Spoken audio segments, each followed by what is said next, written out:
Hey everyone, welcome back to the channel and to another sit down video. This video is not going to be easy to film because I'm going to be talking about very personal things that hurt me at the time. And I've been putting off making this video for a very long time now, but since I've received a lot of questions about these topics from you guys, I've decided to finally bite the bullet and make it. And by the way, from the title of this video, you already know what I'm going to talk about, so I don't know why I'm being so secretive. I'm going to tell you all about my PCOS, adult hormonal acne struggles, treatments, and my miscarriage. Now, a disclaimer. Don't take anything I say in this video as medical advice. I'm not a medical professional. I'm just sharing my story and my experience. If you experience any kind of problems with your health, please consult with your doctor. All right, I'm gonna start from the beginning because all of this started when I was about 14 years old. After losing a lot of weight way too quickly, I lost my period. I know, it was stupid. I did this to myself, but I was a teenager. I didn't know any better, and I had a very serious eating disorder that, thank God, I managed to deal with by the time I was about 20. And I will say that my husband played a very big part in this because he helped me feel good and confident in my skin. He helped me saw myself the way he saw me and eventually love myself. I met him when I was about 15. Okay, so when I hadn't had a period in 9 months, I finally told my mom, and that's when we started going to doctors. Mind you, back then, and it was 17 years ago, doctors in Ukraine didn't even know about such a thing as PCOS. I was born and raised in Ukraine and I came to the US 2 years ago. So I was diagnosed with a bunch of different things. I was even told that that was it for me. I was never gonna have children. Thankfully, they were wrong. Now I have a beautiful boy. The only known cure the doctors would offer me was hormonal therapy. Either the pill or straight up hormones. Luckily for me, my mom had a friend whose daughter was on hormonal therapy and it really wrecked her health. It caused her to gain a lot of weight and be depressed, so we refused. And then we found a woman, homeopath, who treated people with supplements and herbs. That therapy, of course, took years to be helpful, and the only problem was that it was too expensive for us, so it wasn't consistent. I did get my period back, but sometimes I would skip a month, and the cycle was longer than normal, ranging from 35 to 45 days. Interestingly enough, I didn't have acne. I would get pimples before my period, but no cysts, and it would be like 2 or 3 pimples a month or none. Unfortunately, I did experience excessive hair growth on my thighs and on my lower abdomen, which I successfully got rid of with laser hair removal. Then, when I started making my own money, I still couldn't afford full treatment. And because of my hormonal imbalance, I felt unwell overall. I was fatigued, I had headaches all the time, my periods were very heavy and very painful, and I really wanted to finally deal with this. So at about 19 or 20, I started to visit different gynecologists, and all of them told me that if I went on that magical pill, all my problems would go away. At the time, I knew enough about the pill. I knew that they eventually could cause more harm than good, especially after going off them. But I also had a friend who had been on the pill for years at the time, and she wouldn't stop raving about it. So my stupid ass thought, what do I know? Doctors probably know better. So I went on the pill. Big mistake. And by the way, my friend ended up with thrombosis years later during her pregnancy and nearly lost her life. I'm not saying it was because of the pill, but it is a known and common side effect. When I was on the pill, my period was very weird, but more or less regular. However, I lost my sex drive, I started gaining weight, and I had even worse headaches. So I went off the pill, and that's when the fun began. That's when I started getting cystic acne and once again lost my period, this time for 3 months. So I went back to homeopathy and supplements. Then at 24, I got pregnant for the first time. It was a planned pregnancy and we were very happy. But from the very start, I experienced pain similar to what you feel during your period. And so eventually I had a miscarriage at 9 weeks. It happened when I was at home. It was very painful and the fetus came out and the placenta intact in one beautiful piece. Oh my God. Even years later, it's still hard. I almost never talk about this because I can't. Well, as you can imagine, it was a very traumatic experience, so I'm not gonna go any further into that. 2 years later, I got pregnant again, and we intentionally waited for this long to let my body and mind recover. Another interesting thing is that both times I got pregnant on the first try, so I didn't have any problems with getting pregnant. I did have problems with staying pregnant though. So when I found out I was pregnant for the second time, I immediately went to the doctor recommended to me. She was a very nice and smart woman. She put me on progesterone right away.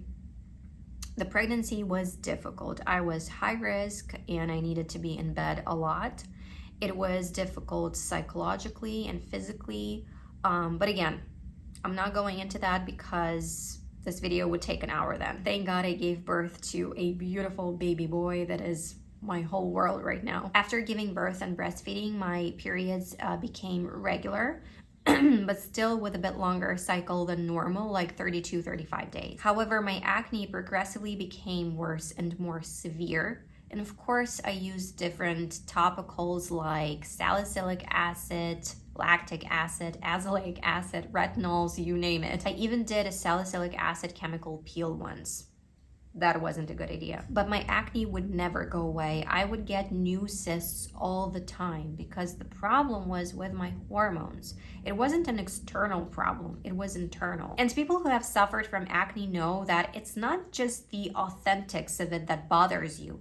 It also hurts a lot. Then, still being back in Ukraine, I finally found a very good and knowledgeable OBGYN.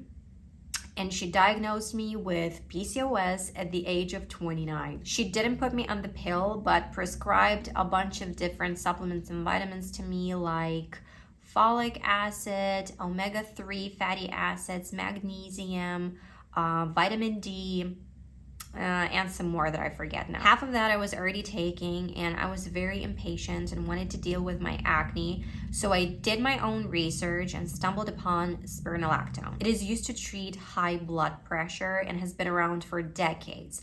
And one of the common and known side effects is that it works as an androgen blocker. That's why if it is prescribed to men, the dosage is very low. And now it is also prescribed to women with acne, androgenic alopecia, hirsutism, and excess sebum production. Most patients don't report any side effects except for maybe a headache and an excessive need to urinate. But of course, there are other possible side effects. So I went to my doctor, asked her about this medicine, and she prescribed it to me for my acne and also for my high blood pressure, because I failed to mention that I also suffered from high blood pressure since high school. So it seemed like it was the perfect medicine for me. I was taking it for a year and a half. We started with a low dosage that didn't make any difference, but when we increased to 150 milligrams a day, that's when the magic started to happen. I apologize for my raspy voice. My painful periods became less painful, and the duration of my cycle shortened to 28 days. Just perfect.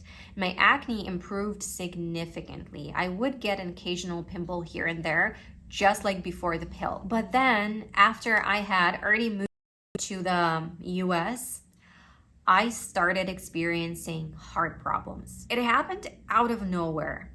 It began with not feeling like I had enough air, like something was sitting on my chest. In addition to the shortness of breath, I would also get dizzy. And there were times when I felt like I was suffocating and almost lost consciousness. That was a real scare for my husband and me, and the only medicine I was taking was spironolactone. To eliminate this possibility and to avoid going to the doctors right away because it's crazy expensive here without health insurance, I stopped taking it. 2 weeks later, I felt so much better, and a month later, all the symptoms went away. So you might get a serious side effect from taking spironolactone. But also, my acne came back, worse than ever. My cycle stayed regular but became very painful again. As my cycle was regular, I thought that maybe this time my acne was an external problem, and I decided to try Curology because I would get these pop-up ads about it on Instagram all the time. And they promised to cure acne in no more than 8 weeks. Well, as you've probably already guessed, it didn't help me. I made a short video about it that I will link in the pinned comment, or you can click on the pop-up video in the top right corner. It's not a bad service. They prescribe a custom formula and their customer support is very good. But unfortunately, it wasn't my solution. I used it for 11 weeks and the situation only got worse. I discontinued Curology and started digging. I did a lot of research. I binge watched YouTube. I watched other women's experiences, and I also watched different doctors talk about treating PCOS and acne. I found out about different supplements and herbs you can use because obviously I didn't want to go on the pill ever again. And I also learned that now doctors call PCOS a third type diabetes. For many years, PCOS was like this mysterious diagnosis that nobody knew how to treat.